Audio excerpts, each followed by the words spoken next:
Welcome, I'm Farrell. And I'm Rhonda Pickering. And we're just really happy to be here and to share our love of the gospel with you. But before you get going, just don't forget, always either hit that like button and share with your friends. Subscribe. Right. That would just be wonderful for all of us who work so hard. Anyway, today, the destiny of nations, Genesis 24 through 27. Pushing a little into 28. Yeah, because we do every other week, sometimes we overlap quite a bit, but it's okay because I think our cohort also does the same. So you get kind of a double dose, which is really cool. From different points of view. Different points of view. Right. There's nothing wrong with that. Anyway, so welcome. This is really an interesting topic. It draws a few questions in your mind as you think about the story of Rebekah and Esau and Jacob. It's kind of an interesting thing to sort how it seems not on the straight up all the way, but encouraging at the same time. Yes. Because the whole gospel is a story of imperfect people who make mistakes. Performing God's plan. And it's kind of... get it right in the end. Yeah, I kind of like to compare it a little bit to the Garden of Eden and how God commands one way, but yet sometimes it has to go down where we almost choose a higher law sometimes. And it's difficult to sort, but that's why we need the spirit of discernment. It's really a good thing, I guess. So jumping right in, let's just start. With the camels. With the camels? You want to start with the camels? I was thinking we would start just basically with Isaac's servant coming to more or less make the proposal and to find out. Yes. And I thought it'd be great if you just tell this perspective on how Rebekah was such a serving type person. Right, and that's exactly where I wanted to go with it. I wanted to actually go straight into the text, and what I like to do is look through the text here and find the words that describe Rebekah's character. Because this passage is in Genesis 24 is full of amazing insights on this person, Rebekah. The first thing I want to mention, though, if you go back to verse 10, I think it's super important to note that the servant took 10 camels of his master. So this wasn't a small expedition. Right, and of course he's bringing gold and gifts and everything for the dowry for a bride, and so he's not by himself. There's an entourage here, and there are camels, and he is making a long journey, 300 to 400 miles up there to Haran.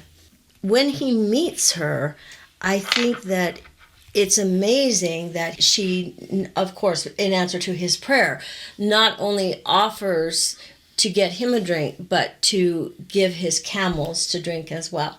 And the reason that just is mind-boggling to me is because if you do your research on camels, 10 camels drink a lot of water. One camel can drink 53 gallons of water in 3 minutes. One camel. So what we're really saying... Just to make it even, 50 gallons per camel times 10. I'm just like, what? So this girl wasn't a wimp. No. She was... No. Yeah. And this wasn't quick. This would have taken a long time. And if you go down to, it's verse 19. And when she had done giving him a drink, she said, I will draw water for thy camels also until they have done drinking. So this was no small service. So this just shows the personality that Rebekah had, a very servicing personality. So when we get later in the story and you start to wonder, wait a minute, that seems kind of weird when you read through Genesis that this whole what appears to be quite a deceptive plan with Isaac, it really is not necessarily the spirit of what was happening. And the one that I wanted to kind of bring out is in Scripture, it talks about her going down. And several times it says, and she went down to the well and then filled her pitcher and then went back up. And the Scripture never says any words that are superfluous. And so often, especially in the book of Genesis, there are types and shadows. And so, of course, as Rebekah is going to be the wife of Isaac, and Isaac in chapter 22 and 23 was the offering and the representative of Jesus Christ, the Son of God, then she is his bride. If you look at the story of Rebekah with the eyes of typology, which we've been trying to get everybody to do all year because there's so much prophecy in here, that Rebekah is going to represent us, the church, the bride of Christ. And when she goes to serve, I mean, just look how many times it says, and she hasted and she ran again. I mean, she didn't just, mope around and get the water. She ran to serve. And it's so beautiful if you look at it typologically in that way. And in that sense, this goes right into where I wanted to go, where we're talking about the whole story a little bit, but we're going to talk about it with Pharaohs Fetish. We're going to go. We're getting ahead. Get a Hebrew lesson. Okay. We're going to go do it along with the Hebrew, because that is my new favorite way to understand the depth of Scripture, is to go into the language itself. I think the language is incredible. So let's just kind of jump right in with this story. And then Jacob gave Esau bread and pottage of lentils, and he did eat and drink and rose up and went his way, and Esau despised his birthright. So that's actually, and I should have had the other verse right in front of it there, but this is right where Esau agrees to sell his birthright for this mess of pottage. And when you understand Jacob, he was kind of a cook. That was kind of his role. No, you mean Esau? No, Jacob was kind of a cook in the house. He actually was one who spent a lot of time working around the tents. He did not go out like Esau was a hunter. Esau's your man's man guy. I just meant that Esau was the one that could cook the meat the way his dad liked it. Well, he's the one that hunted it and cooked it, yes. But I'm saying Jacob was kind of, he did a lot more around the camp. Right. He was the camp guy. And what I wanted to go with was this whole thing about that, and you threw my brain off. But anyway, is that in the process of this, we sometimes think, oh man, who would talk his brother into selling his birthright for a mess of pottage? But you got to understand the backstory. And in order to understand the backstory, you got to understand that in this backstory, we have that Jacob, or particularly Rebekah, had gone, if you look in the Book of Jasher, Rebekah had gone to Abraham and also to Shem, and had received a blessing when the two sons were fighting in the womb of what was going on, because she's kind of confused. Why in the world are these two children do you want to fighting in the womb? Yeah, do you want to read that passage real quick? If you can find it real quick. I've got it right here. Just let's look that up, and let's look in the Book of Jasher. But I just wanted to let you know that what she's about to read shows you that this blessing was given, and Jacob was probably aware of it. So he was trying to politically accomplish God's design, even though it seems sometimes deceptive. As a matter of fact, right before this passage I'm going to read, it says, and Rebekah said, "Arise now, thou also, and pray to the Lord with me," because she's barren. She hasn't had children, and it's been many years, actually. You don't see that in the Bible, but in the apocryphal literature, you see that it's been many years. And then it says, "And the Lord heard the prayer of Isaac, the son of Abraham, and the Lord was entreated of him, and Rebekah his wife conceived. And in about 7 months after the children, they struggled within her," kind of tells you that in the Bible, but it adds that it pained her greatly, and she wearied on account of them. And she said to all the women that were in the land, "Did such a thing happen to you as to me?" Have you ever had this happen? And they said to her, "No." And she said unto them, "Why am I alone amongst all the women that are upon the earth?" And she went to the land of Moriah, which is Mount Moriah, so we're back down to Jerusalem, Salem, where Shem the temple and Melchizedek, temple they lived. And she went to Shem and his son Eber to make inquiries of them in the matter, that they should seek the Lord in this thing respecting her and find out, make sure everything's okay. I'm sure she was worried.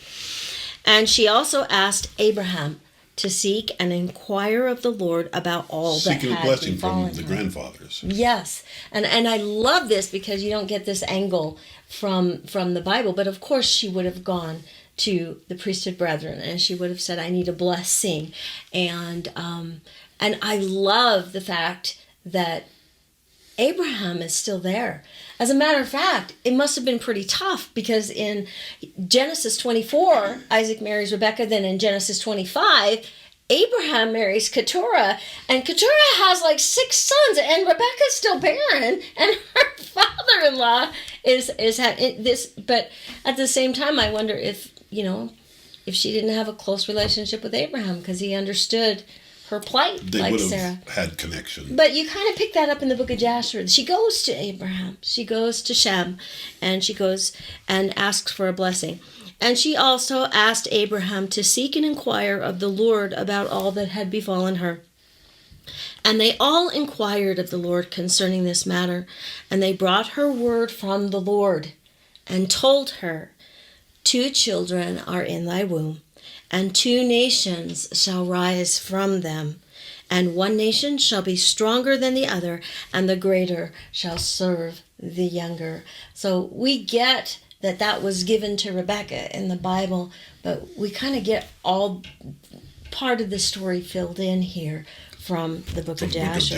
And I just loved it. It was so beautiful. So this whole concept is this whole time that Jacob and the Esau and the pottage and what seems deception is really given to Rebekah in a blessing. And I'm sure that Rebekah had told these stories to Jacob. Yeah. And so this isn't like something they're trying to necessarily maneuver because it's wrong. They're trying to maneuver it because it's right. And you got to get that in your head, because to try to do the right thing, even though sometimes we trip up in the method, yep, and we don't necessarily get the method perfect. I don't know if any of you are like me, but I do that all the time. I stumble and trip and do stupid stuff, and I'm just grateful this girl's got my back. Most of the time she's covering my back, and I hope I'm covering her back. Yep, and that's the story I'm about to tell. So let's just go into the fetish. Let's go into the word Jacob. The first one would be Saudi. Saudi. Okay, I'm sorry. You know how I pronounce things. It's saved to me, but that's okay. Let's just do it your way, because you pronounce, I read. Anyway, this word for Jacob, it is the word needed behind the head in the home. When you look at the third letter there coming from right to left, it's the back of the head is what it represents. Sometimes it's drawn as a horizon with the sun just setting or rising, depending on the look. And the whole purpose is to represent time, or particularly what's behind you, what's the past. And so this whole idea that the work of the hand, or the work needed behind the head of the home, when you think of the names in Hebrew, I like to equate it to the early Cherokees and all those people who the names actually represented the personality. You mean like in Dances with Wolves? Stands with a Fist. Stands with a Fist, or Dances great, with Wolves. In that story, if you've watched the movie, you understand that the Indians would name based on, and it almost sometimes would be a given name again, but they would call people based on personality traits. Yeah. And like in the Hebrew, they were often given. And it seems as though somehow in the Hebrew, it's almost done in advance. It's like the language is prophetic in its nature. So anyway, you look at these meanings, just in time harvest of the work of the hand. So this is an event that Jacob was almost destined to do. And don't ask me to pronounce the Hebrew. But I would want to add here that, on both levels, it also means that his hand hooked the heel of Esau when he was born. So Yeah. one doesn't negate the other meaning. Sometimes we go, well, that doesn't seem exactly the way it's supposed to happen. But sometimes when you work with imperfect beings trying to pull off a perfect plan, sometimes it doesn't work exactly the way we would think it would. Well, and I think that it's amazing that God makes a perfect plan with imperfect people doing imperfect things. Yeah, and somehow he pulls off the perfect plan still. I know, right? It's incredible when you think about it. So anyway, I want to move ahead because we'll spend all day if we're not careful. And I want to go to Rebekah. And they blessed Rebekah. The they here in the Bible, I imagine, was Abraham and Shem and them. When it says they blessed. Well, actually, right here in 24, this is when she's leaving Haran. Oh, you're right. This is her family. I'm jumping the gun. You're absolutely right. This is her brother. Right. Well, it's her brother and her sisters. Yeah, they're all blessing. You're right. You're 100% right. I jumped the gun on that. And they blessed Rebekah and said unto her, Thou art our sister. And that would have been obvious if I had just read it. Be thou the mother of thousands and millions, and let thy seed possess the gate of those which hate them.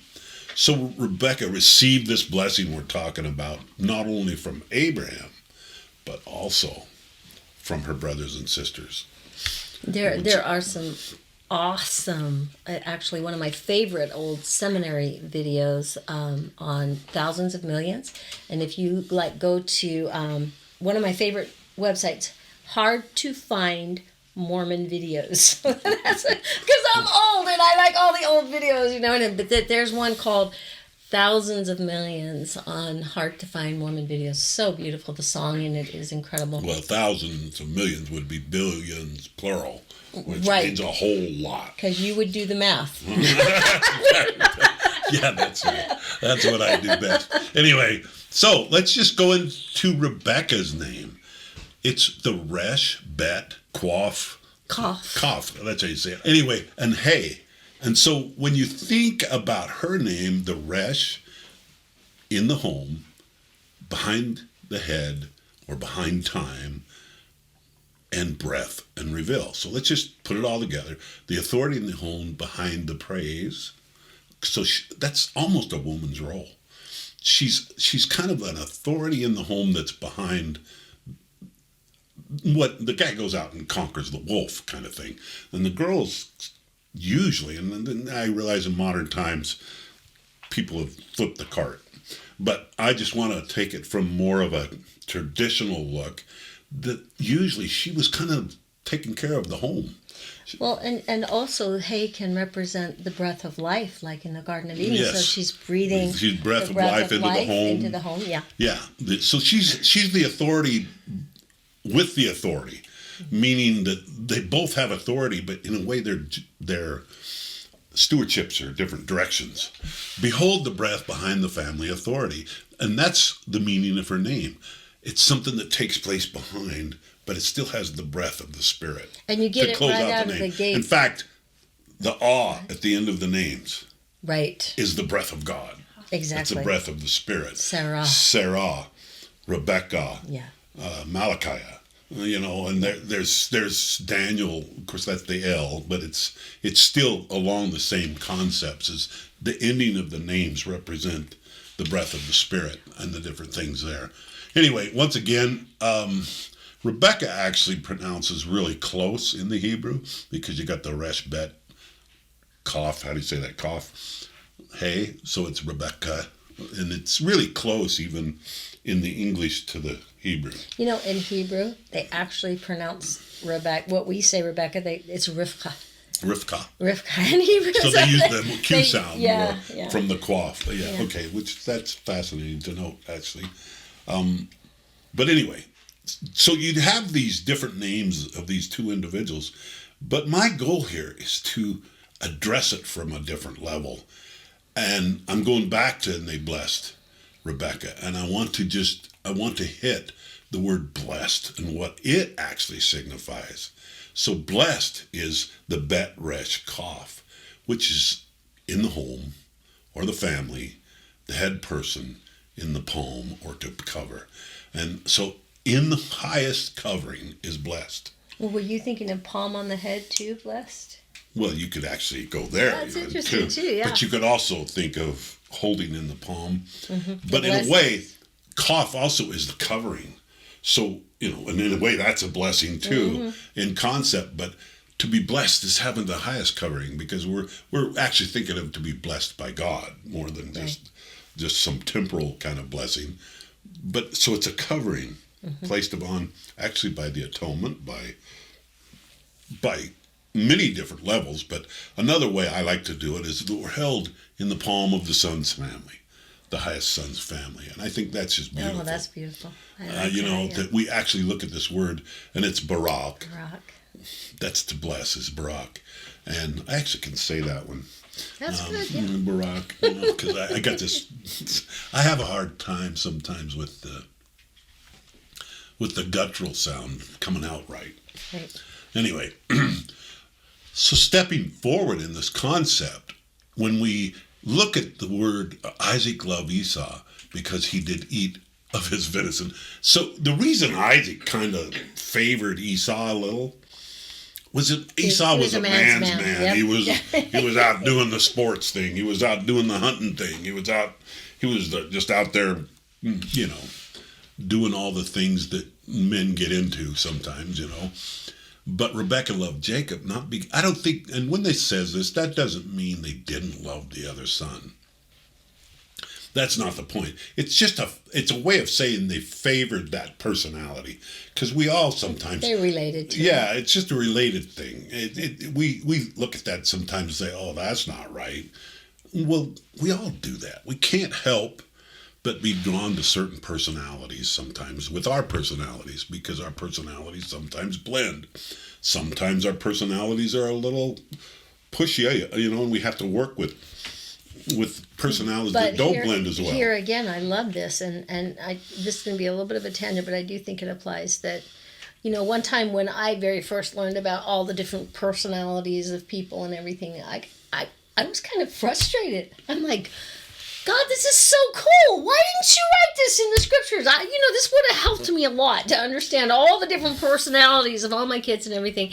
And he kind of chastised me, and his answer to me was, because no matter what personality you have the path for all of us is the same.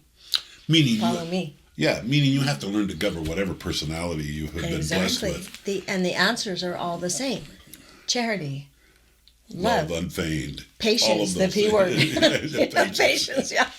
Anyway, so yeah, and you guys all have heard about the personalities, and quite often we can let things like that govern us instead of learning to govern them. Exactly. And actually learning to let them be our strength, and to recognize our weakness, and to deal with it and go forward, and actually learn to dance. And that's what I love to call it. And because we're talking about Abraham and the covenant that's renewed with Isaac and the covenant that's renewed with Jacob, and about the stars and the heaven, I just love the saying that man is the ruler of his stars, not vice versa. Yeah, we should never let the hand we have been given hold us from being what we can be. Exactly. We got to overcome the flesh, not let the flesh overcome us. And personality traits, actually, I think are a gift, but at the same time, I do too. They're a challenge. We have our challenges, and if you know her and I, we both have a very similar personality, and we're very much we have strong, and we have to learn to cheer each other on. Then we have to learn exactly that, and this is why I want to dissect this topic.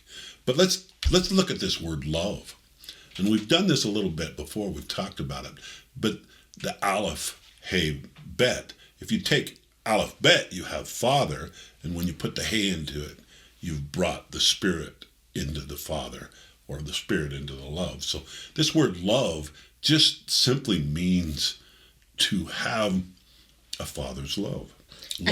And I absolutely love. We already talked about this. That I know. The law of first mention, the first mention of the word love, is when God commands Abraham to offer thy only son whom thou lovest. lovest. And the father and his son. So, or offering his son. Yeah, I actually is think, the ultimate love. I think that the key there, when you put the hey in, the praise in, and in a way, love is praise. We should learn to do that more with one another. Mm-hmm. We should do that, like you said, cheer each other on a little bit, because in a way, that is the relationship we're looking for.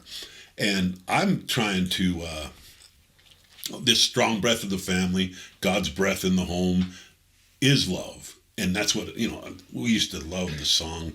You don't see it in the hymn books anymore. It seems like Love at Home as much. And we don't sing it as much. Well, it's a primary song. It wasn't in our youth. In my youth, we sang it all the time. But I've gotten, to be that generation that remembers things, I guess. It's sad. Anyway. We know hymns nobody's heard of anymore. Anyway, I love the song Love at Home. I would sing that from my whole heart as a child because I loved the concept of love at home. And in a sense, when you read this, don't think that they didn't love back and forth. They absolutely did. It's just more of a favoring of certain personalities. And a guy being a guy, he's going to kind of like the man's man. And because Jacob was there helping with Rebekah a lot, I'm sure, she kind of had that connection. But take that aside, the blessing was is that the birthright or the nation of Israel would come through Jacob. And so the destiny of nations. Will be older, right? Yep. So that being said, I don't want to spend a lot more time on that. Ahab, is I think how you say it in the Hebrew, Ahab. Love is key word to understand in the whole picture. But let's just move on, because where I want to go is a little bit different than a lot of people might think. And now, my daughter, fear not, I will do to thee all that thou requestest, for all the city of thy people doth know that thou art a virtuous woman. Now, this is speaking of Ruth. Now, I've jumped clear out of where we're talking, and I'm going to rock your paradigm, perhaps. Maybe not, because maybe you already understand this. But when we think of a virtuous woman, what do we normally think of? Meek, kind, morally clean. Maybe sometimes we almost have that opinion that a virtuous is, like you said, meek, kind of quiet and pulled back, and we have this image, ladylike. Yes. And don't get me wrong, ladylike's a good thing, but don't confuse the word with a wuss or with a pushover. Or with all of those approaches. We men sometimes have misunderstood the role women play.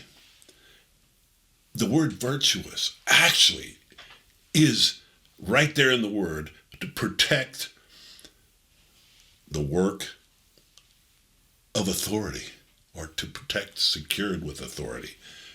How many of you have ever crossed a neighbor's child, even in justice or even with just cause, and had that neighbor's mother jump all over? You're talking about Mother Bear. Yeah, the Mother Bear syndrome. Don't mess with How me, many guys. of you have ever been the recipient of this Mother Bear thing?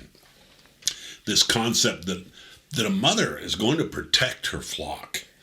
She's going to protect it in lots of different ways. And that's a good thing, because this word virtuous doesn't mean what we thought it meant, most of us. To protect and secure with authority, to teach and nail securely the fence. Now that's a warrior position. To protect a fence around the home, the flock, the people. So when we think of a virtuous woman, you got to stop thinking timid. And, I can say that because I have this lioness for a wife.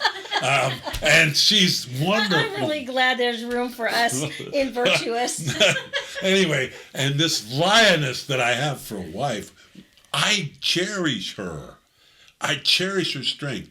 And sometimes she doesn't do what I think she should. Do you believe that? Do you believe that sometimes she doesn't actually do what I think she should do? And sometimes... I try. Don't get me wrong. No criticism intended. But sometimes she doesn't, and I'm going, wait, why don't... And then I stop and I think, wait a minute. She might be seeing clearer than I am at this moment. And that's when I usually have to step back and evaluate.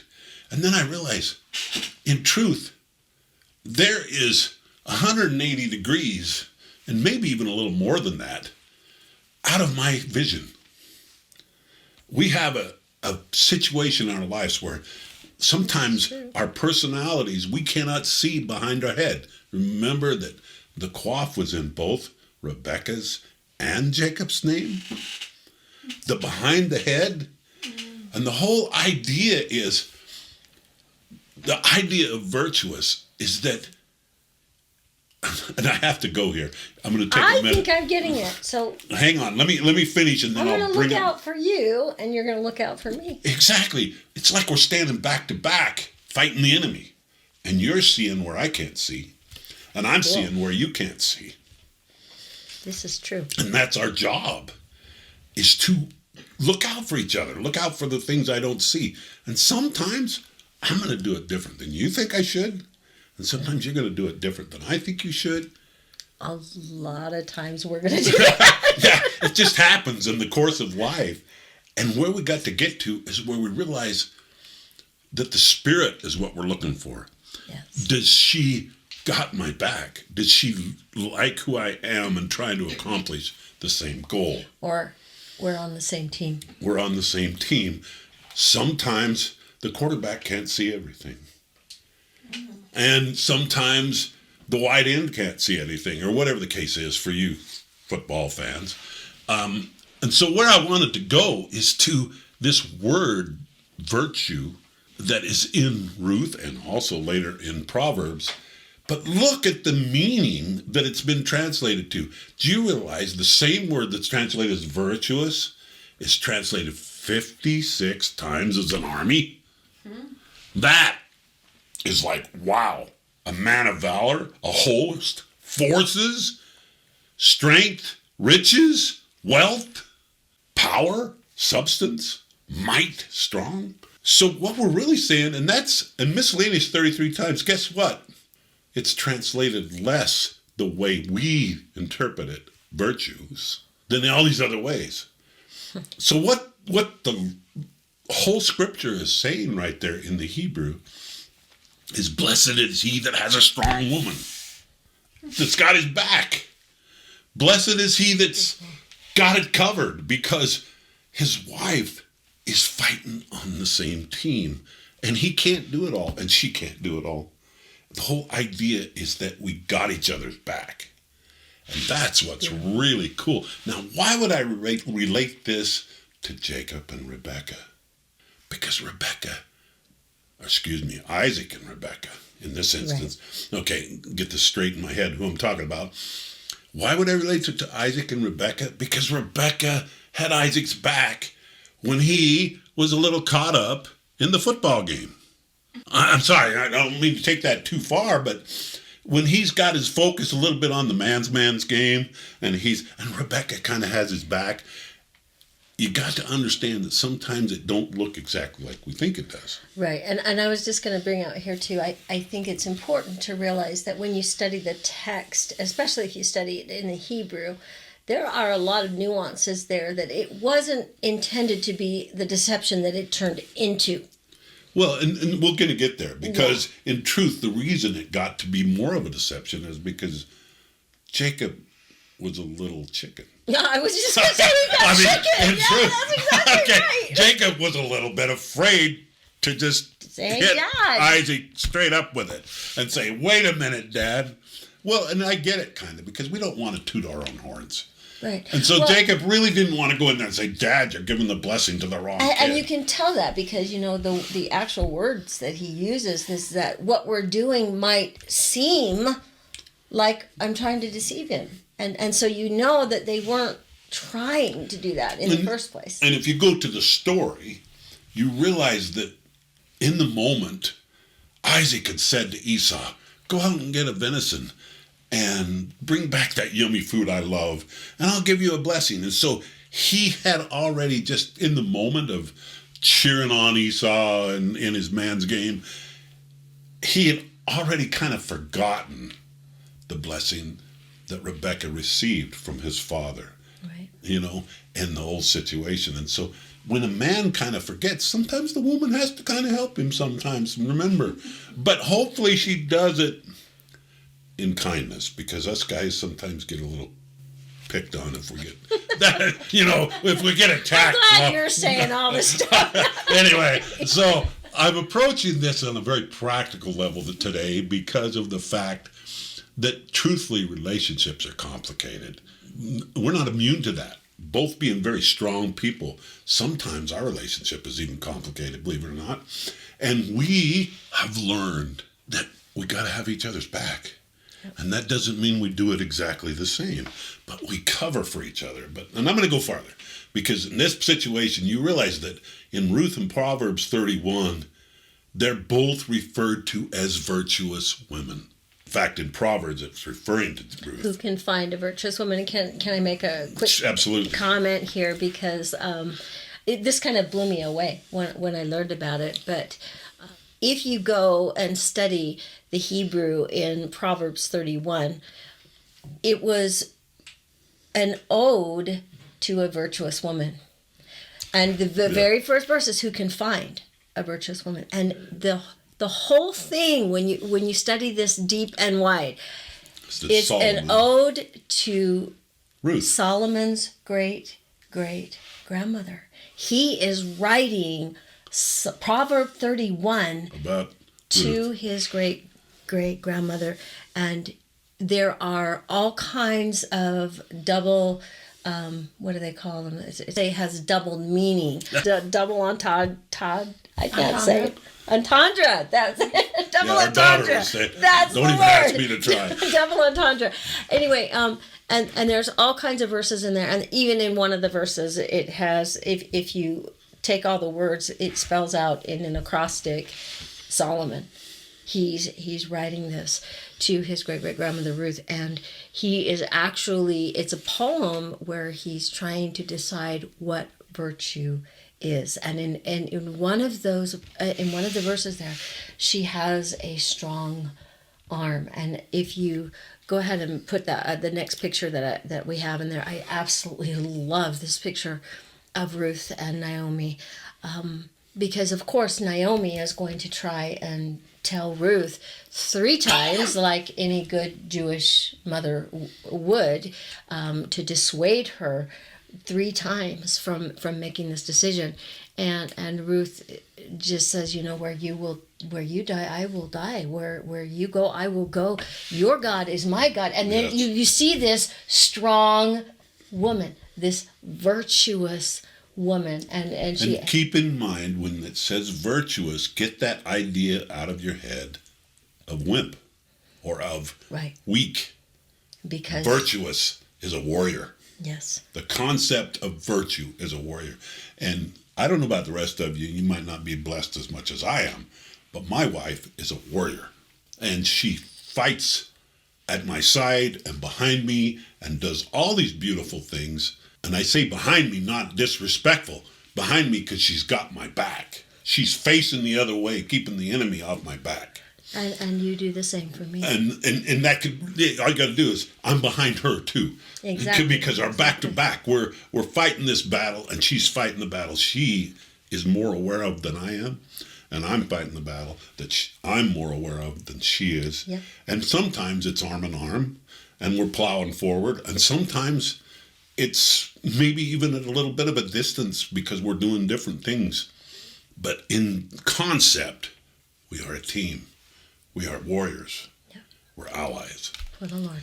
So, that being said, let's just jump into this word husband or man, which is the Aleph, Yod, Shin. And there you got your strong leader that does the work of conquering or to subdue, because he's got the Aleph, which is a strong leader. The work to destroy or to separate, to conquer, subdue the earth. That's the role that seems to be given us by God in the Bible. The protector, yep. The protector, the role there. To press by work of the strong leader. That's the purpose and the job that we've been given in the Bible. Now, that being said, going to the meanings, I love F and G right there, which is he's a champion and he's a great man. That's what we're looking for. We're not looking for the New World's definition of men. We're looking for champions. We're looking for what does Mormondom teach that almost every other religion will throw out. And that is that our goal here is to become like God. And they will say that, but they won't take it to the next step. We call him Father, but they don't realize that if we're a son, we got to grow up and be like Father, or become a father, or a joint heir, or as Mormons only teach, become part of God, to become equivalent. And now you're quoting Joseph Smith. Yeah, that's what I say. And that is something that we share in our faith that is not shared hardly in any other faith. But nonetheless, because there is a bad side to that. There's a flip counterfeit. Well, the counterfeit is if we make ourselves taking God. Authority to ourselves. Yes. Our job here is not to make ourselves God. It's to become a true son, a servant like him, and in essence, I like to say we become one with God. We're actually going to hit that really hard at the end when we talk about the latter. And I don't want to spend too much time here because, we'll just spur a lot of, and you could talk about any subject for a long, long time. Ish is the way it's pronounced, Ish. So champion, a great man, becomes, later on, is the idea is we become, and I say it, a God team. We become a team. And that's the goal.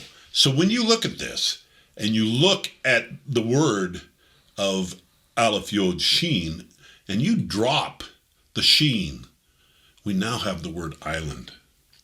So if you take away a man's challenge, if you take away his need to get out there and accomplish subduing the earth, and you create, then he's become an island. If he can't get out there and conquer the earth, or if you take away the Sheen, which in a way is a feminine part of what he needs in him, is that emotion, that separate authority than him to balance him. If you take that away, he becomes an island, and he just becomes strong work. Or I like to live workaholic. No meaning or purpose. Right. If you don't keep a purpose of family in a man, he actually just starts to just worship work and pleasure. Right. And I just want to point out that this is the natural tendency, but there's a lot of good men out there that aren't married that are... They're still working on it. We're all a work in progress. All Absolutely. of us. I'm not trying to fault those who are just working through the experience of life. But the island is just E. And when you look at that, I wanted to go back forward and I bring back in husband and man and put the Sheen back in, and now we have it all there. And the reason I do that is I want you to see that in the definition of husband or man, and I highlighted it there, that 188 times husband and man are equated with one. That means that in order to be a true husband and to be a true man, you have to become one with your wife, a team. You have to become allies instead of enemies. You have to be in a situation where even though we proceed differently, we got each other's back. And what I'm trying to do with the story of Rebekah is show you that she had Isaac's back. It wasn't a deception to deceive. It was a work to cover a blind spot in him.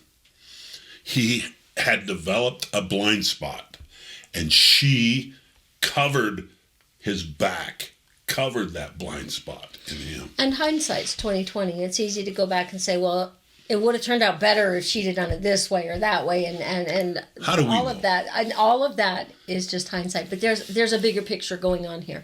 The bigger picture is that somehow Heavenly Father, orchestrating the perfect plan with the imperfect people, is going to use what's happening to these men and women as types of his church, of his people. It's going to blow. It's just mind-blowing what's going on here in the actual typing of what's going to be prophetic. Now, I've kind of, hammered on the guy a little here for a minute. Forgive me, I might have to hit the girl just a little bit. Okay. Let me learn about me. So when we move the sheen into the middle and we add the hay, which is the way it should be complete, we have the strong leader that is separate breath, or separate to behold.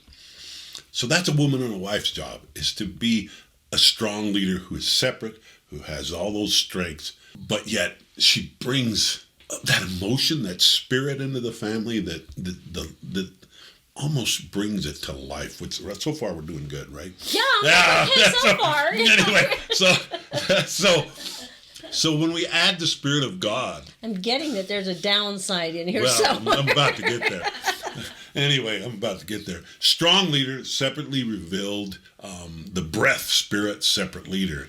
That is the definition Hebrew gives us to the word wife or woman.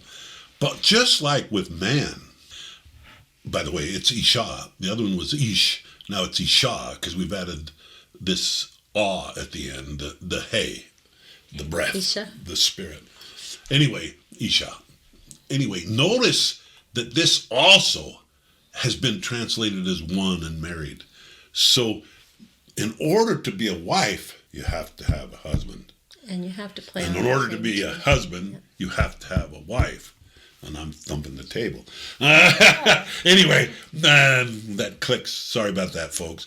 But anyway, when you think about that, realize that it is by becoming one, by truly becoming allies, by truly covering each other's backs, we truly become sons and daughters of God. Yeah. And what do sons and daughters grow up to be? Fathers. And mothers. And mothers.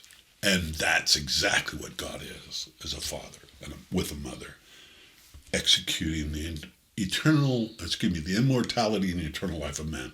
That's the whole mission of God. Beautiful thing. So remember this one thing.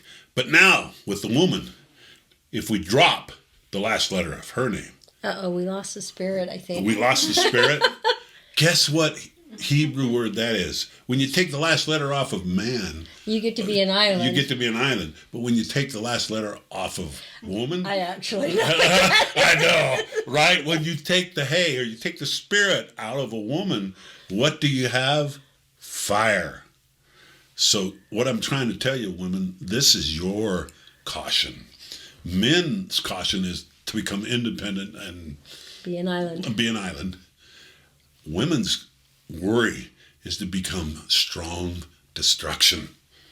Okay? Because the spirit of fire is destructive. It's poison. Strong destruction is not a good thing. And to destroy the leader is not a good thing. Okay? With your tongue. Okay? And if you realize when you put those two in and you understand that fire, the flames, notice that E right there, fire is also God's anger, which is, sometimes necessary. But if we have that anger, I'm going to go to D&C 121. Only when moved upon by the Holy Spirit. Well, there again, you left the hay in there. And you left the spirit in. And afterwards, the increase of love too. Yeah, absolutely. So the caution is when. Well, number one, you've heard the old lecture, I think. I can't remember the exact numbers, but like a man speaks 3,000 words in a day, and a woman speaks 12,000 words. A lot less than or we something do. like that. So men don't speak as much as women, although you wouldn't know it today because I'm doing all the speaking. But anyway, when you see that combination, you understand that a woman is given language, is better at language, or at least verbal written language, than men are. She says more words. She says more words, and men have a tendency to, do the, whatever. Makes more guttural noises. Yeah, we're more Esau, unfortunately, too often. But in the process of all that conversation, just realize that the gift can also be the poison. Okay? With a woman, the gift is that she can do so much blessing with her language and her words, but the poison is she can do so much destruction with her words if you remove the Spirit of God. Right. And so that's the caution I was going to, Yep. the ish. So when we're doing this relationship thing, leave the Spirit of God in there. It's really important to have the Spirit of God in your relationships so that you got each other's back, even though you might see it differently. And you might many times see things differently. We who have 40 plus years, and 40 wonderful plus years, by the way, no complaints 99% of the time. But once in a while, the fire, and once in a while, the island raise its head. And, we have a tendency to, and I'm just telling you, keep the Spirit of God in your relationships. And the reason I'm bringing it forth, men need to remember that it is blessed to have a valiant, or a virtuous is the word, a virtuous woman, which does not mean timid. It means powerful. And in that, I am incredibly blessed. I can't spoke. I'm incredibly blessed because I have an incredibly powerful woman in my life. And I'm grateful. Many, many times I have to, buck up and catch up to speed because she's moving a good clip. And I am equally blessed. So. And so I'm not... But anyway, so let's just take these two words, Aleph Yod Shin, which is the man or the husband, and Aleph Shin Hey, which is the woman. And when you bring and drop, and this is beautiful, when you take the fire out of the relationship, what you end up with is Yod Hey, the beginning of God's name. Yod Hey. Well, if you take the fire out of the relationship, you're beginning to gain the position of God, or I don't know, that's maybe a bad way to say it. I can't believe just how much this just ties into Jacob's ladder. And yeah, so what we're saying here is Rebekah, what seemed to be her deceit, was just trying to live up to the blessing that Isaac was blind to at the moment. He actually was physically blind. And that represents maybe his momentarily spiritual blindness. And it's actually, I love the way you put it, that it actually indicates in some of the rabbinical teachings that her goal wasn't to deceive at all. Her goal was to actually just confront him with it. And it's actually Jacob that got chicken. And he said, I'm Esau. And he kind of... Things went south from there. Excuse me. And it kind of went south, and then things went south from there for generations upon generations. Yeah, and in a way that perhaps, and I'm not going to outguess exactly what everybody was feeling because that's a long time ago, but it is believed that Rebekah's desire was not to deceive. Her desire was to help see, was to cover, was to bless Isaac for what he had forgotten or what he was blinded to at the moment of his life. So when you think of the story of Rebekah and Isaac, don't think of this devious woman who's trying to deceive her husband. No. It's a situation where she's trying to cover what she can perceive as momentary blindness, which we both have sometimes, men and women. So much we can extract from that. Yeah. In a positive way. When we add the covenant to the God, or the beginning of God in man and woman, and when we add it together and we put the Yod Tav, or Vav, Yod Hey, Vav Hey into it, and we connect it with the covenant. Now we have Amen, which is Adam Andai Amen. Joseph Smith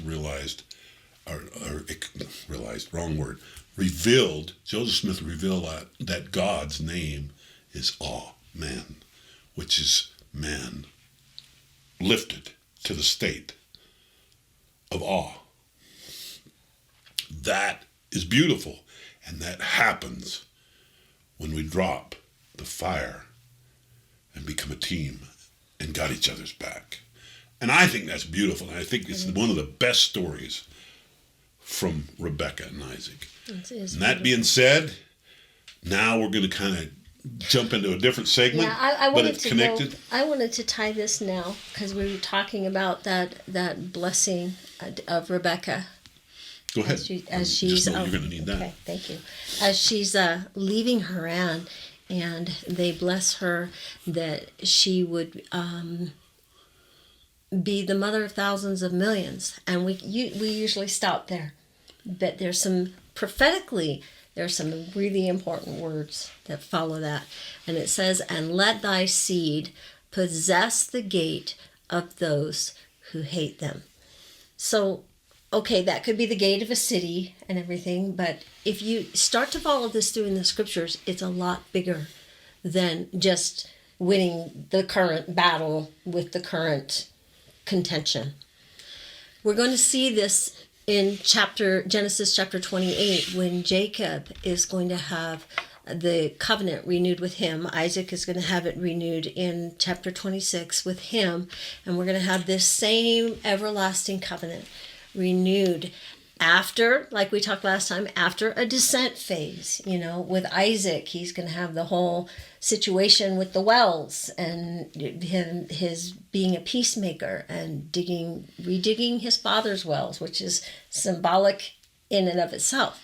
But and then we're going to have it renewed with Jacob here at Bethel. And at this point, Jacob is going to wake up and say, "Surely in this place God is, and I knew it not."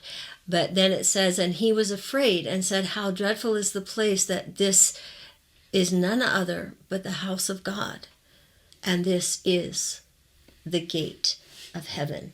I personally don't care for that word dreadful in the way we would interpret it, but in the way he's saying it is probably fine. And in the Hebrew, it's a direct link to the first use of the word dreadful. And do you know what the first use of the word feared and trembled is? When it was first used? I'm not at this moment. I'm not recognizing. It's when Isaac realizes that it was Jacob that came in and that he had messed up. That it's actually tying that in the Hebrew. There's so many nuances that go back. Meaning that all of a sudden he realized two things. Probably it's different than he thought. But right, because he realized that. He realized, no, what I was given by the Spirit was of God. Right, and he reiterated that blessing on Jacob. As a matter of fact, in this particular story, Jacob is heading back to take a wife of his father's family. When the blinders come off? Yeah. And yet it's dreadful. Yes. Because sometimes you realize how dumb you've been. And so this place, Bethel itself means house of God. He names it the house of God, and we are going completely temple here. We're on Mount Moriah, and the fascinating thing is that this is where he'll have the vision of the ladder, where he sees angels descending and ascending up the ladder. And we'll talk about that more in just a minute. But right now I'm kind of looking at the star aspect of this gate of heaven, this gate of the enemies. So where does it come from? Well, it comes from, and you know what this is. I do. It's a center point in the sky if you think about the rotation of the earth, which is what? Polaris, the North Star. Right. It's true north. We often refer to true north as our guiding point. So many people have seen this, but if you take a time-lapse photograph, of the stars rotating during one night, this is the image. Yeah, especially if it's extended exposure. Right, exactly. Yeah, you get the streaking. And you can see that the stars are all circling around a gate. And And anciently, this Anciently, was referred yes. to as the gate of heaven. And so in that verse in Genesis chapter 22, Abraham was told that I will certainly bless you and I will certainly increase your seed as the stars of the heavens and as the sand which is on the seashore, and let your seed possess the gate of their enemies. Okay, so what we need to ask ourselves here in Genesis 22 is, has Abraham's seed possessed the gate of their enemies yet? Not really. Have any of Abraham's seeds? First time. Do we still have enemies? Is there still evil in this world? Absolutely. This is not fulfilled yet. Exactly. So there's a prophetic level of this that is still future. And that's what we want to take a look at for just a minute. And I'm going to have Farrell to explain this because I know he'll do a better job than me. But the earth wobbles. Take it from there. Yeah, just think of the earth. Every 26,000 years approximately, it's like a top that is slowing down on the table. You spin it and it starts to do this. Well, the earth is doing that. Excuse me. The earth is doing that, and it's got that warble, but it takes 26,000 years for that wobble to take place. To go around one time. Therefore, true north is changing. It's drawing a circle in the heavens. Drawing a circle in the heavens. A 26,000 year circle. Yeah, 26,000 year circle. Of the North Star. And you might say, well, one thing you got to understand is if that's be true, and the earth has been here approximately 6,000 years, then the North Star wasn't always the North Star. Back around the angle, 6,000 years ago, Tubin was the North Star. 6,000? Yeah, it might be 4 to 6. 4,000. Let's just say 4 to 6,000 years ago. So when I go off the Serpent Mound, the lecture of Serpent Mound. Okay, the reason why I'm saying that Serpent Mound back in Ohio, you realize that Serpent Mound, when they've studied the formation at Serpent Mound in Ohio, but when Serpent Mound was built, don't worry about the time it was built, but worry about the layout. The orientation. The orientation and the layout of Serpent Mound was oriented on Tubin. So you have the serpent in the garden being represented in Serpent Mound with Tubin being We at north. least know that that's 4,000 years ago. 4 to 6. I'm going to say when they dated it. Did they date it that way? Yeah, they dated it that way. I'm going with Abraham. I'm going with when Abraham. Just the same. It doesn't move quickly. Right. Okay. We're talking 26,000 We both could be right? Yeah, it's kind of coming into Tubin and coming out of Tubin, Right. Okay, but when you understand that, you understand that in a way Serpent Mound was a marker of the serpent in the garden. And whether it was marker, built at that time or not, if it's I'm centered not on making Tubin, that case. Tubin's a serpent in the sky. Yes. The dragon, we know it as So Draco. what I'm saying is it's a marker of when the serpent got control of the earth itself, in a sense. Now, we know God is in control ultimately, but in a way, the serpent was allowed control. Okay, then that's a point for me because that would have been 4,000 years ago in the garden. You're absolutely right. I'm doing math crazy. No, wait a minute. The garden is 4,000 BC. You're messing up. It's 6,000 from now. Oh, you're right. Yeah, see that? Okay. Gadzooks. Anyway, we'll get you all confused here. Yeah, that was 6,000 years ago.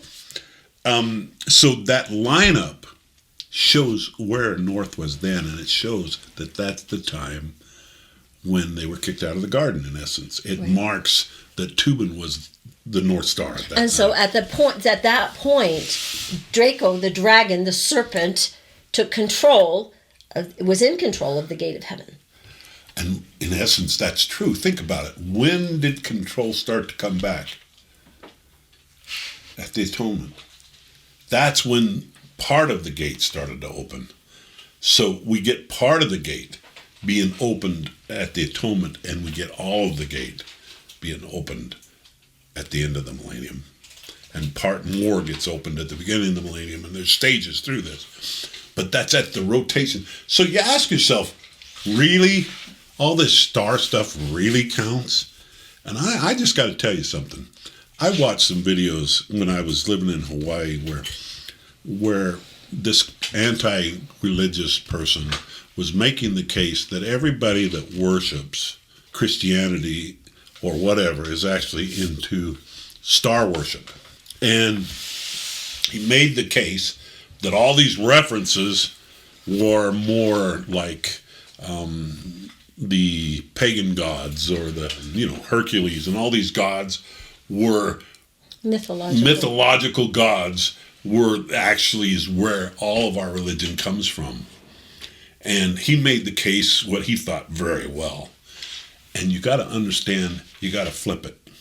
All that the stars are is the way that Abraham and Adam tell the story. Right.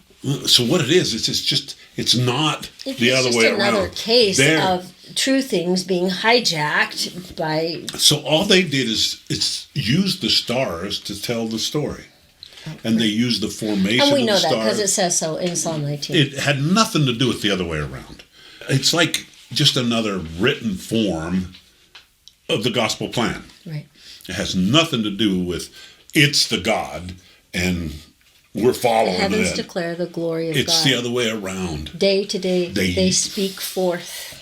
They use the stars to tell the plan of salvation. Right. And they use the formation and the names of the stars to do all those things. And never the other way around. Okay, so what I want to ask you now is where will... Let's turn sideways. Where will the North Star be in the millennium? It will come into sight. All of a sudden, I'm having a brain moment. You might have to say the name. Oh, Cepheus? Cepheus. There we go. It wouldn't come. It wouldn't come. I kept wanting to say Caiaphas. The king of heaven. I was thinking of Caiaphas, and I couldn't get it out of my head. Cepheus. The North Star will actually move into the beginnings of Cepheus at the end of the millennium. Therefore, and the symbolism behind Cepheus. So there it was at the time of Abraham in Tubin. Okay, and then there is Cepheus. You can see he's that upside down stick house. Yeah, it's like an upside down house. Right, and you can see that as it moves into the North Star will move to the foot of Cepheus as he treads at the end of the down millennium. And that's exactly what the scripture says. And he subdues all enemies on his foot. Now, does that mean that we're worshiping Cepheus? Or does that mean that it's just telling timing? It's just a way he told the plan. Wherefore be subject to the powers that be until he reigns, whose right it is to reign, and subdues all enemies under his feet. So here we're talking about subduing the enemies at the gate of heaven, just like it was talking with Rebekah. And it's all symbolic. And it's all symbolic, but it's so beautiful that it is exactly what's in the sky. And there's another thing that I want to talk about really quick, and that's the alignment of the heels. Because when you add all this together, and you add the fact that the polar star, the gate of heaven, is moving below the feet of the King of Heaven, below the feet of Cepheus. And from our perspective, the way all the stories in the sky biblically are told from our perspective here, you have something that's called the alignment of the heels. And I just want to go through this really quick. And before you do that, what you got? Abraham was teaching this stuff to the Egyptians. Right. That's exactly what this story comes from. We're actually the told. Maseroth. We're actually told. Right? Yeah, you did. Which is Hebrew for the zodiac, the path of the sun. Is the path and the plan of the gospel. And I love the discoveries you've made as far as the three connecting groups. Right, of constellations in the path of the sun. It was actually E.W. Bullinger that said that there's four constellations that represent, story-wise, the first coming of Christ. There's four that represent the time of the Gentiles, the time when the gospel went to the nations, and then there's four that represent the second coming of Christ when the gospel goes back and Israel is gathered again in the grand finale. And so it parallels the prophetic appointments in the feasts. Yeah, which is beautiful. But when you think of the stars, don't think of astrology. That's the corruption of it. Think of a language written in the heavens to tell the story of God's plan. Absolutely. So what we learn as soon as you have the fall in the Garden of Eden, you have the cursing and the blessing that is pronounced upon Adam and Eve, and they are told, "And I will put enmity between you and the woman, the serpent," speaking of specifically, "and between your offspring and hers. He, the offspring of the woman, will crush your head, and you, the seed offspring of the serpent, will strike his heel." So even though these seeds of Abraham are being wounded, they are in the end time going to crush the serpent. But ultimately, you can apply that to all of us to a degree, but ultimately that applies to Christ, that he is the seed. Absolutely. And that he is the king of Zion. He is going to be the one that rules and reigns during the millennial period. He is the one represented by Cepheus. Right. And so what we just wanted to show you was that there are several heroes in the sky that are represented by this person that has a wounded heel. Someone who was willing to be wounded in order to save the day. And that the whole thing is being pictured. The first one we're going to take a look at is Ophiuchus and Scorpio. And before we do this, we want to clarify. A lot of us think of a conjunction as two things like coming together and overlapping each other. But the astronomical definition of a conjunction is that they can be in alignment, two or more bodies in alignment with the North Star. That's actually the astronomical definition of a conjunction, and it's sort of like drawing a line that passes through the North Stars, and the bodies don't have to be close together. In this case, they're clear across heaven, okay, that we're taking a look at here, but they just have to be in perfect alignment with the North Star. So the constellations that we're looking at are always in the same position in relation to each other, but they're not always in alignment with the gate of heaven, with the North Star, with the true north.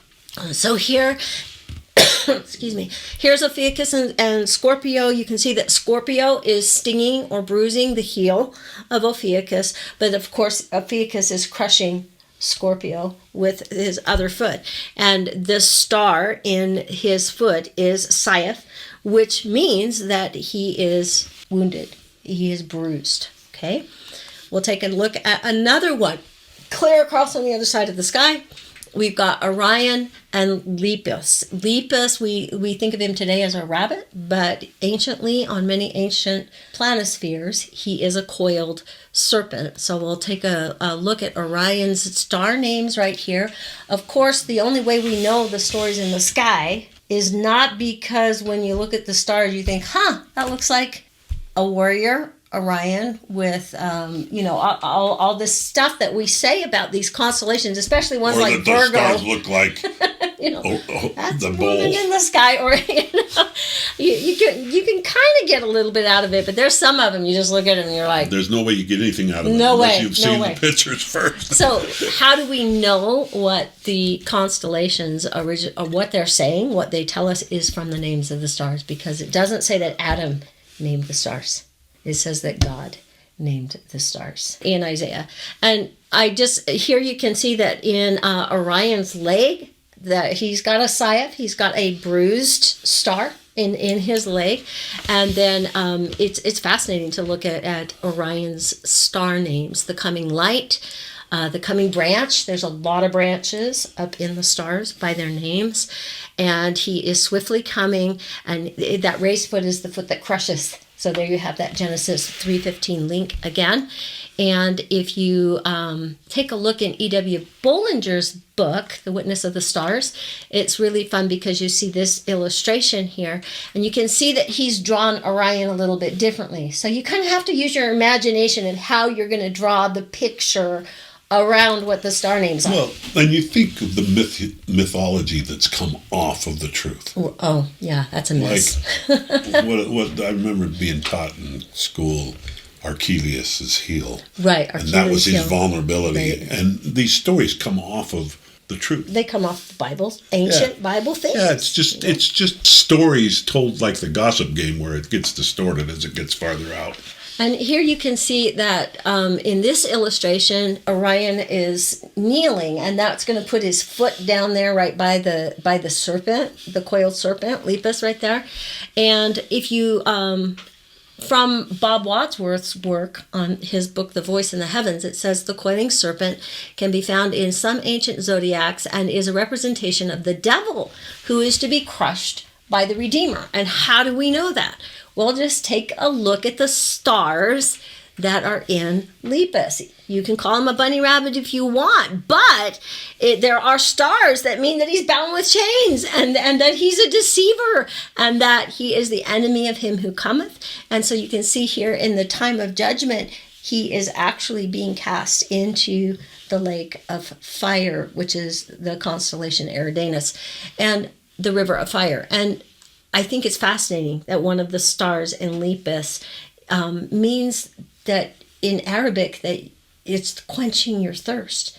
And that's fascinating when you look at Luke 16 and you look at that whole story of the rich man and Lazarus, and he dies and there's that gulf, and what's he saying? He's saying, give me a drink of water to quench my thirst. Which is spiritually, give me the spirit. Exactly. Too. And that throws a whole nother light on Jesus is the living water. It's so cool. It's so cool. You're going to have so much fun with this, and we don't have time. We need to move on. Okay.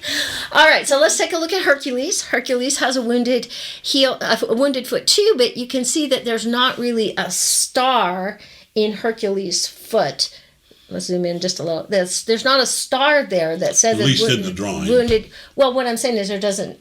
Oh, that's true. I guess you could draw it differently. But anyway, there's not a star there in this hill. And it'd be right there on the serpent's But you know that Rostaban, which is there, is the head of the serpent. That's what Rostaban means. And so there you have, again, the serpent getting the heel right there. And then, of course, Hercules, if we went through the stars in Hercules, he's the crusher. He's gonna get the head of that serpent in the long run. This particular one, Auriga, is one of my favorites. If we zoom in close, you can see that it's not exactly in the alignment. So he doesn't really get to officially count for the heels aligning up with the polar star, but he does deserve honorable mention, and I'll tell you why. It's because, of course, his heel does have a star that is wounded, and of course you can see that in that light white sketch behind that's the horn of Taurus the bull, and Taurus is piercing his heel, and he is actually protecting the lambs and the flocks, and it's not just one.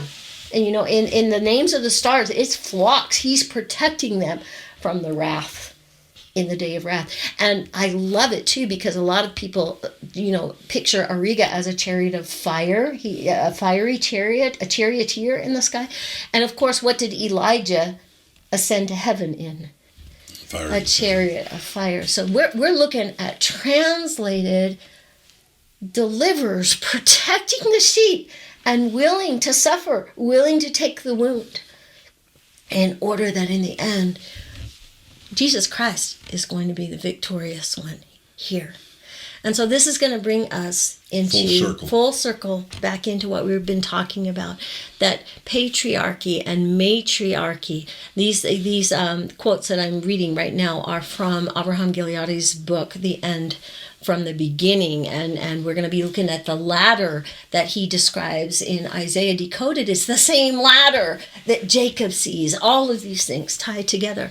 That just like Farrell was talking about with Rebekah, the woman empowers the man to accomplish his role of deliverer, and the man measures up to the woman's expectation by delivering her and protecting her, and the man and the woman ascend together by fulfilling respective roles. And I love respective roles because it's in respect to each other as well.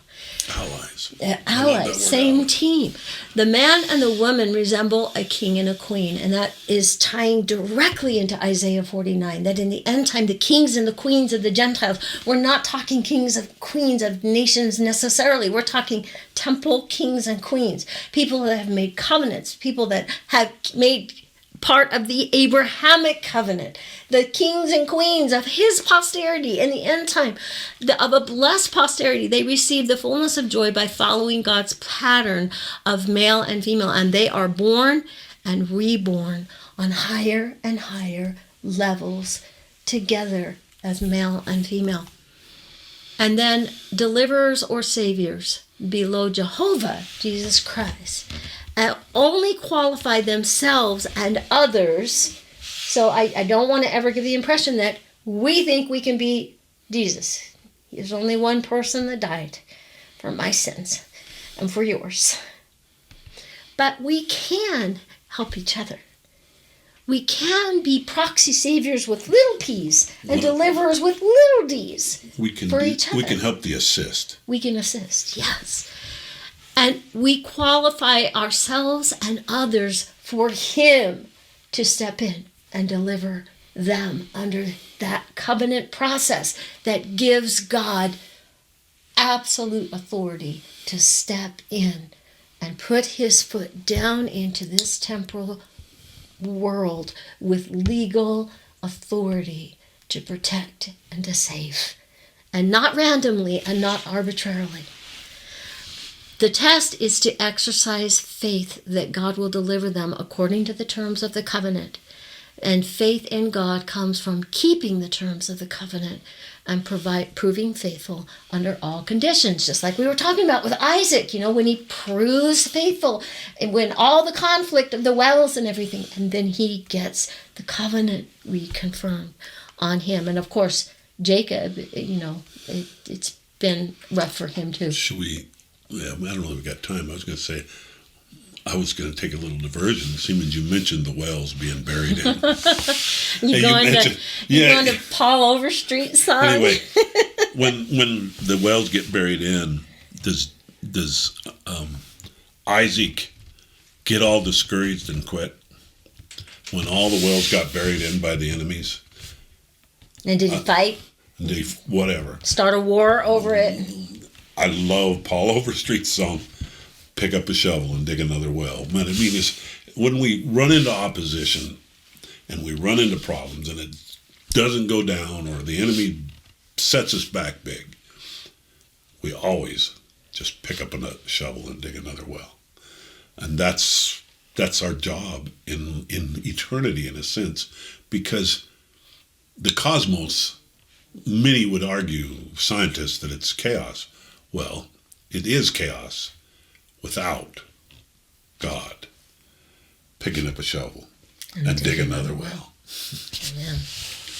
All right, so going back to Jacob's dream here, you can see a sketch here from our book, Isaiah Illustrated, where this is kind of a sketch of all the different literary structures that are in the book of Isaiah that are global, that go all the way from that pillar on the bottom, you see all the way to the top that represents chapters 1 through chapter 66. A lot of times you can't see these structures in the actual text because they're global. They cover the whole book, So this is kind of our global sketch of literary structures in the book of Isaiah. Turn on its side. You can see if you turn it on its side, it actually makes a ladder. It's the same ladder that Jacob sees in Genesis 28 when he dreams. And he sees angels ascending and descending on that ladder. And sometimes we think they're just, going back and forth. No, when an angel descends, it's similar to Jesus Christ when in 1 Nephi, when the angel asked him, do you understand the condescension of God? That somebody is willing, and they descend, not spiritually descending in the sense they're not falling like down to the Babylon category. But they descend with a hand to bring up. Right. That's the purpose of a descent. And they do it by being willing and bring somebody back home. And the whole plan works by the person that descends. Think about Jesus and his condescension is because he is willing to suffer to save somebody else. Yeah. And that is how proxy deliverance and proxy salvation works, no matter if it's a capital P or a capital D or a small one.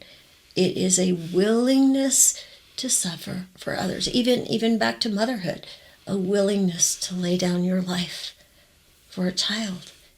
Back to fatherhood, a willingness to work his whole life to take care of that family. This is godly. This is Christ-like, to be willing to descend for others. And this is the thing. And guaranteed, you won't be an island. And in descending, that is how they ascend. That willingness to be the greatest among you is the servant of all. I think of how wonderful Thanksgiving is around our house. Where are you going? We're not an island. Oh, heavens no. Our family is with us in these times of celebration, and it's joy, and it's our it greatest is our joy. greatest Yeah. joy. Probably theirs too. Yours too. All right, so this ladder in Isaiah can actually be defined in different terms, and we could spend lessons on this actually on our website, propheticapointments.com. If you go to the Isaiah classes, you will see lessons where we actually go into every single one of these levels in this ladder to heaven that Jacob sees and that Isaiah describes. And just really quickly, if you start at the bottom, you can have a description of perdition, which is the lowest rung of the ladder, and there are people that follow the bad guy, the Antichrist, the arch tyrant's example, because just like we want to follow Christ, there are those that follow the Antichrist. And he's wickedness, he's pure evil. And so, of course, this is going to be your perdition category. And then the next level up from perdition is going to be Babylon. And it is going to be people that are idolatrous, that they fight against God, they're rebellious, and they are identified scripturally with this harlot Babylon in the end time. They don't want anything to do with God.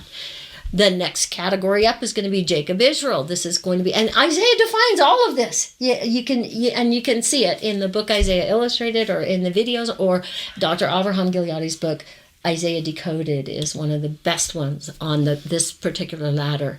And you can see that the Jacob Israel category are people who are believers in God, but fair weather. They don't necessarily want to keep the terms of the covenant and be faithful, but they are aware in a way that there's a creator. The way I like to say it, there's this controversy between faith and works, but they're the people who don't just listen to the words of Christ when he says, "If ye love me, keep my commandments." Exactly. It has, sometimes we like to say, "Oh, works." No, it's love. If we love him, we'll keep his commandments. So moving up on the ladder, the next ladder in Isaiah, the next level is the Zion Jerusalem category. And these are people that are in covenant with God. Now, they haven't necessarily proved faithful in all things, but here we are back to that covenant process. You make the covenant, you prove faithful on this step, and then the next step. There are people who keep the terms of the covenant, but have not proven faithful in all things. And much of Israel's ancient history is confined to God's dealing with Zion and Jerusalem, trying to get them to repent, trying to get them to keep their covenants.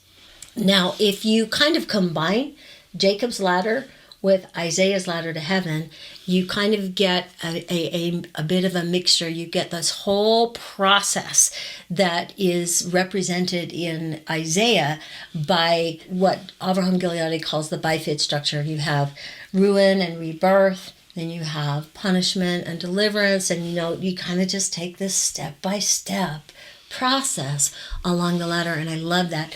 In the end, the last step is, will I be disinherited and go down on the ladder, or will I receive an inheritance and go up? And again, there's a lot more to this. That concept of ruin and rebirth was a hard one for me at one time. Yes, I really remember those conversations. I struggled. Why do we have to go through this setback in life? I remember in finance. This is not a good plan. I think we should. I thought, I'm not sure I like this, this whole ruin and rebirth concept. And the Lord finally was able to get through to me and help me is probably a better word, help me realize that the only way, usually, and I say usually, that we can change is after we've been humble. And humble's not an easy thing. The humble pill is not a fun pill to take. The broken heart and the contrite spirit. And so, when I realized that my very nature was so almost impossible for me to change without going through what you would call ruin. It feels like ruin. And yet you push forward and then you have the rebirth and it's at a higher level than you were before. But you couldn't have got there without the experience. And it's not just on it's not on an individual level, it can be on a national level as well. Because Adam is the whole ruin of Babylon. Babylon falls, and the rebirth of Zion. And the Garden of Eden was that experience. Yeah, ruin and rebirth there. It's ruin, cast out of the garden. We're not just talking about just this object lesson, this ladder. We're talking about an entire theology of how God saves His children, represented in the concept of this ladder to heaven. And I love this. This is directly from Isaiah Decoded. Sometimes we ask ourselves, can we just, go up several levels? And when you begin to understand that every level is a whole ruin and rebirth, and, we get in less of a hurry. We realize that our strength, we better yield to His wisdom. Exactly. Of when we're ready to climb. God's working with every single one of us right where we are. Just make the next right step. I love that. I love that too. Yeah. And then, but there are cases where people make a drastic step forward, like Nineveh.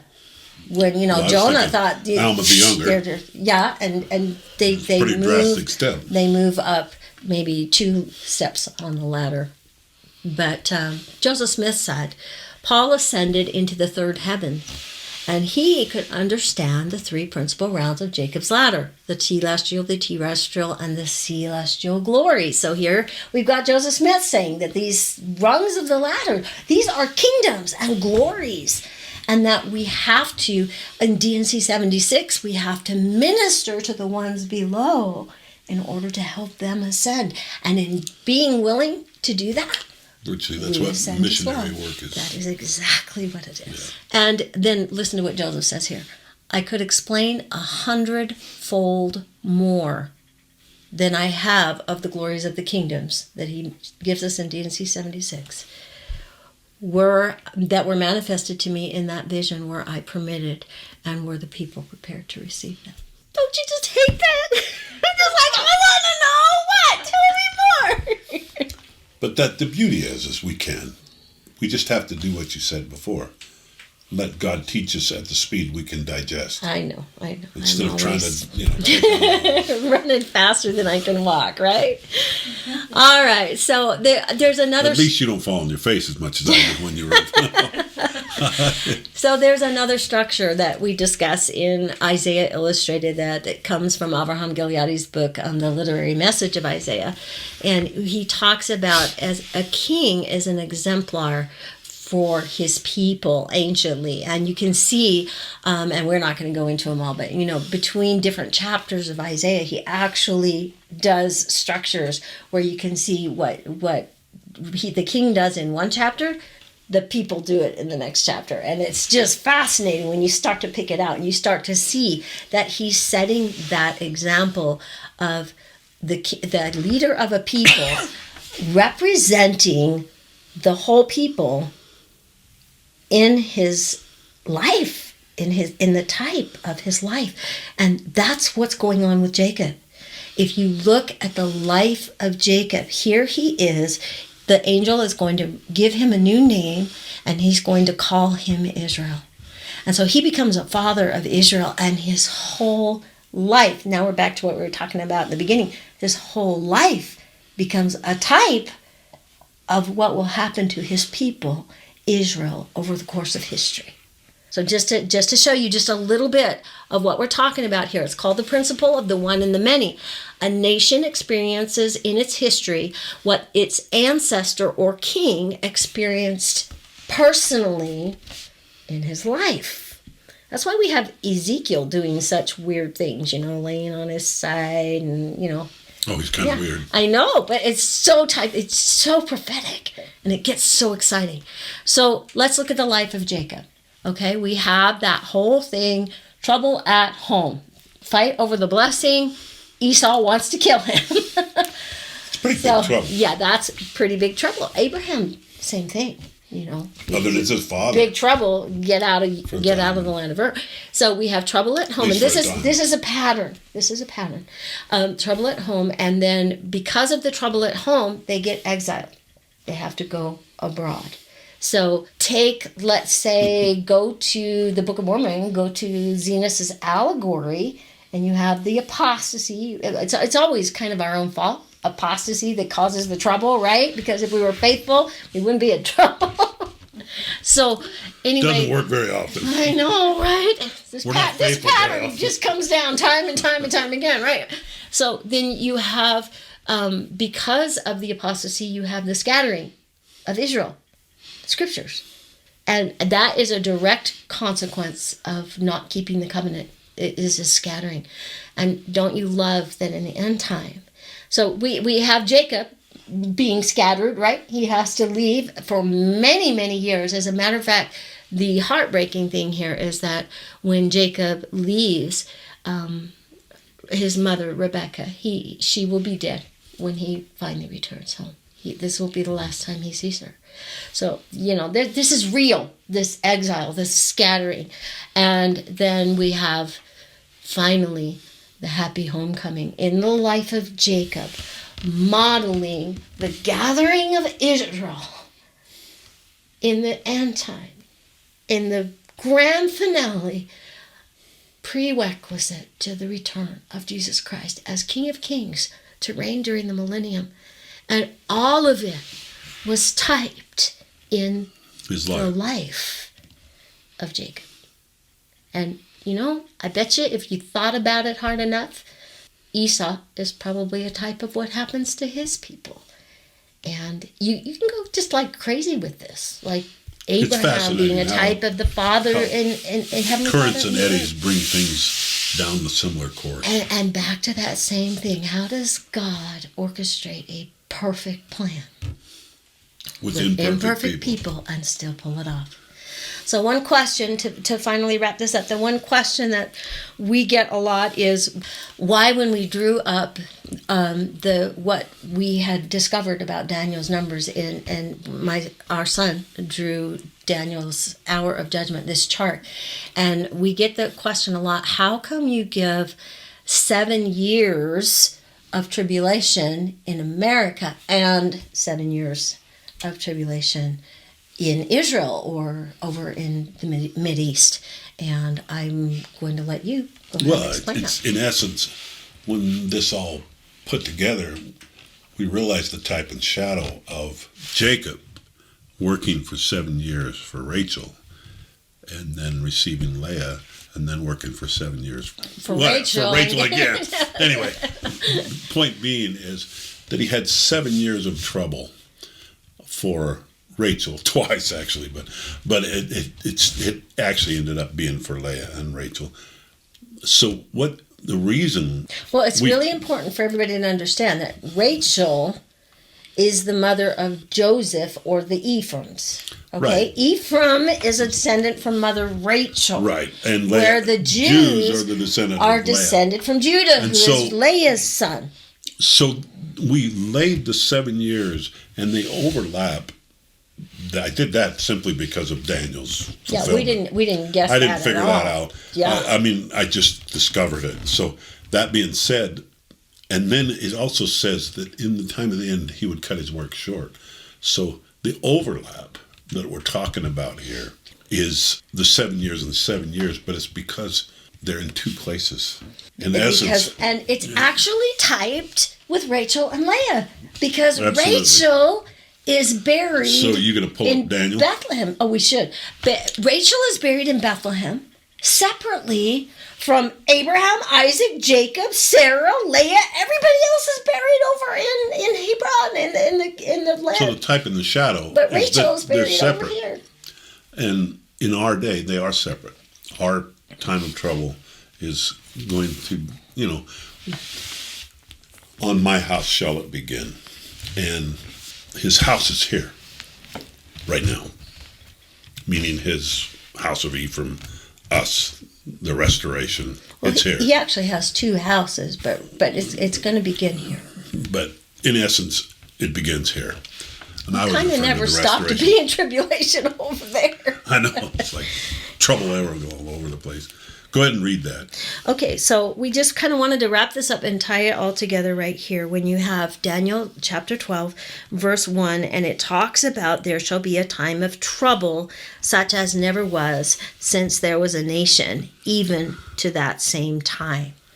And thy people shall be delivered. That is exactly what we see in Jeremiah. Go ahead and read that one. And these are the words that the Lord spake concerning Israel and concerning Judah. For thus the Lord, we have heard the voice of the trembling of fear and not of peace. Ask ye now, and see whether man doth not travail with child. Wherefore do I see every man with his hands on his loins, as a woman in travail, and all the faces are turned into paleness. For that day is great, and there shall be none like it, even to the time of Jacob's trouble. So here we have a direct connection to the time of Jacob's trouble, and this, what it said in Daniel, a time of trouble such as never was since the world began. And Jacob's had a lot of trouble. Yeah, right. And 2 7-year periods is what the Jacob rabbis look at as the time of Jacob's trouble, twice. So go ahead. Anyway, but he shall be saved out of it. That's the encouraging part. Yeah, same For thing. it shall come to pass in that day, saith the Lord of hosts, that I will break the yoke from off thy neck, and I will burst the bonds, and the strangers shall no more serve themselves upon him. That's us.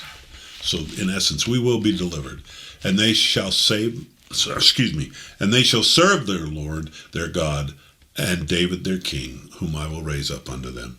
This is so beautiful, going back to Daniel and back to Abraham's posterity, the kings and queens of the Gentiles, and their mission in the end time. This is all the fulfilling of the Abrahamic covenant. It says in Daniel. This is what we're called to. Yeah. The reason Joseph Smith restored the gospel is so that we be ready for this. And they that be wise shall shine as the brightness of the firmament, and they that turn many to righteousness as the stars forever and ever. So don't think we're completely kooks about the stars. So cool. And of course it says that this time of this really worst trouble is how long it's for times, and half a time, which is that last half. But this is after the New Jerusalem has been established as a place. Michael stands in verse 1. And they have established a place of refuge so that there can be a place for those to gather to in safety. Joseph Smith, teaching to the prophet, page 17, that Ephraim and the 10 tribes, Joseph, they gathered to the New Jerusalem, and the Jews gathered to the Old Jerusalem, where they will have a deliverance as well on the Mount of Olives. And we're getting way into prophecy. We should wrap it up. Last slide. Acquiring God's attributes. Loving God and thy neighbor take on a new meaning in the light of spiritual journey to heaven and of preparation during the day of Jehovah. And the mission of the 144,000. So in essence, it all kind of brings full circle that the whole purpose that we are here about, number one, is to learn to bring to pass the immortality and eternal life together. And in the time of trouble, to turn many to righteousness as the stars forever and ever. The covenant renewed to Abraham, Isaac, and Jacob. Thank you very much. I hope you enjoyed it. We love the opportunity to teach. It is a joy, and we just hope that this blesses your life. Amen. Yeah. God bless. See you next time. Next time.